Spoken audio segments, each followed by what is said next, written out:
Foreign exchange markets in Australia and New Zealand are on tenterhooks. They'll be the first to respond since Iran attacked Israel directly over the weekend. Israel has yet to respond. Oil prices are firm, the US dollar is strong, and the Aussie and Kiwi dollars are down. That's coming up in our 5 Things in 5 minutes. And then in our bonus deep dive interview, ANZ Head of FX Research Mahjabeen Zaman warns events in the Middle East will be the major driver this week for the US dollar, the yen and the Aussie dollar. Domestic drivers have not been as monumental or meaningful for Aussie dollar than have offshore events. But of course, we must remember that the ongoing geopolitical tension in the Middle East may limit any significant rally in the Aussie in the very near term. But first in 5 and 5 with ANZ. Markets are bracing this morning for more news from the Middle East. In particular, how Israel will respond to the unprecedented attacks by Iran over the weekend. The Aussie and Kiwi dollars are starting down, while oil and the US dollar are up. The Aussie is down 1% at 64.62 US cents at 5 a.m. Sydney-Melbourne time, and the Kiwi is also down 1% at 59.36 US cents. Here's ANZ Group Chief Economist Richard Yetzinger speaking last night. Well, the Middle East has become an important driver of market price action now. Friday's session particularly, but also some of the lead up to that in the latter half of last week suggested markets were becoming more attuned, that there's, growing concern about the Middle East conflict involving more countries in the region. I don't think that said we're in a market environment where the only thing that matters to price action is the Middle East. I think we're in a kind of hybrid macro geopolitical market environment where both will matter in their own way. Number 2, the yen will be a particular focus, given it was under 153 to the dollar late on Friday. 155 is seen as a potential threshold for intervention. Here's Richard.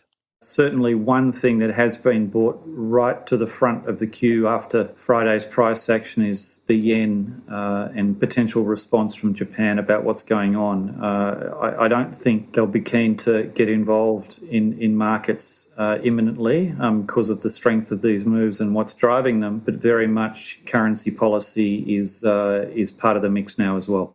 Number 3, China's GDP figures for the first quarter will be a major focus tomorrow. In particular, what's happening with the GDP deflator, given worries there about deflation. Here's ANZ Chief Economist for Greater China, Raymond Yung. He's expecting year-on-year GDP growth in the March quarter of 5.2%. It seems to be higher than the official target of 5%, but we have to pay attention to the nominal side of the economy, and we're actually seeing a GDP deflator of minus 0.9 percentage points. So the nominal growth would just be 4.3%. And so this is the focus of us because, looking at the headline number cannot tell us the full story.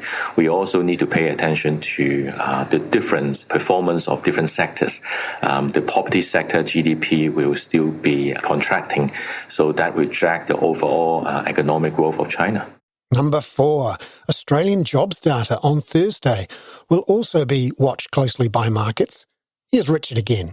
A bumper employment number last time, if you like, as a bit of catch-up and a bit of seasonality after a bit of excessive weakness in some numbers before. So this number probably has some importance in cementing expectations. Was the previous month just a statistical bounce back, or is there actually more strength in the Australian labour market than people were thinking?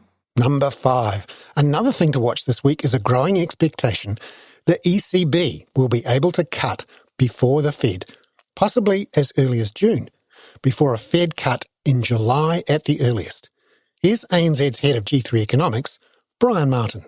President Lagarde was asked quite a bit about that during the press conference, and she answered very clearly that the ECB is not Fed dependent, that it sets monetary policy independently, that it sets monetary policy for the European population, and that the drivers of euro area inflation were really significantly different from the drivers of US inflation, and therefore the paths of monetary policy can diverge for those very reasons.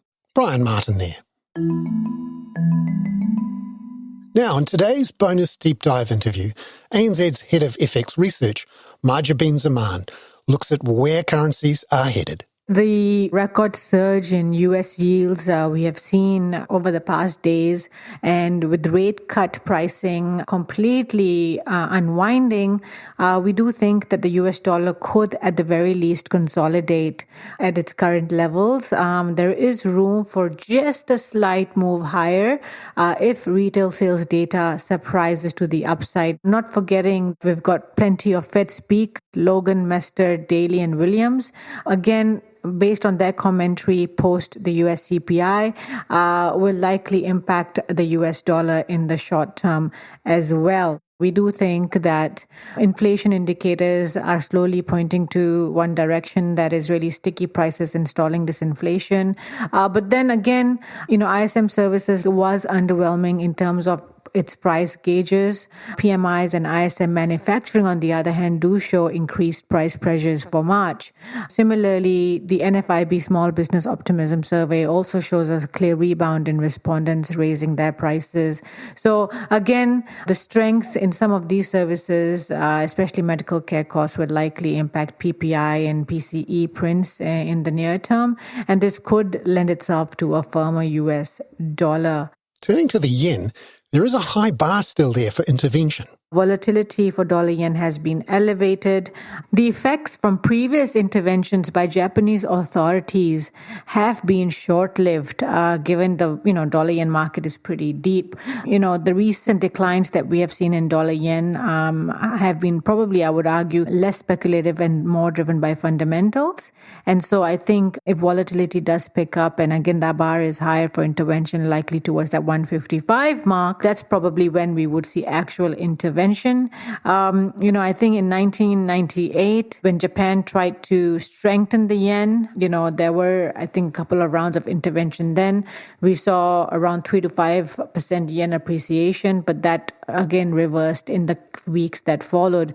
Similarly, in 2022, in September and October, when we saw actual intervention by Japanese authorities, again, it was not lasting, and we saw again dollar yen driven by dollar yen yield differentials instead. Now, going forward, if these rate cuts continue to be pushed out based on the incoming data into next week, clearly if US yields remain high, I think we would continue to see dollar yen remain above that 145 mark at the very least. And finally, what's your outlook for the Aussie dollar? I think, again, the Aussie dollar fell on the back of a stronger USD. Now, the Aussie dollar has been underperforming its beta to risk really. So even, at highs above 66, which we saw recently, was not fully reflecting the broad rise that we have seen in global equities this year. So this leads us to think that the near-term downside for the Aussie will likely be capped. Not forgetting again that when we look at in terms of how much is priced in for the Fed easing vis-a-vis RBA, the Fed is now priced to ease around 45 to 50 basis points in 2024. Again, remains much higher than the RBA, which is markets priced around 25 basis points of rate cuts. Next week, we do get the employment data. I don't think that's going to have meaningful impact on FX. Domestic drivers have not been as monumental or meaningful for Aussie dollar than have offshore events. But of course, we must remember that the ongoing geopolitical tension in the Middle East may limit any significant rally in the Aussie in the very near term. Mahjabeen Zaman there. I'm Bernard Hickey. That was 5 and 5 with ANZ for Monday, April the 15th.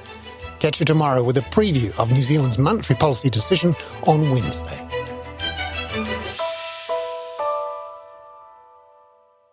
This podcast contains general information only, not investment advice. You should obtain advice for your personal circumstances before making any investment decisions. Please view the podcast disclaimer available via your media player or email.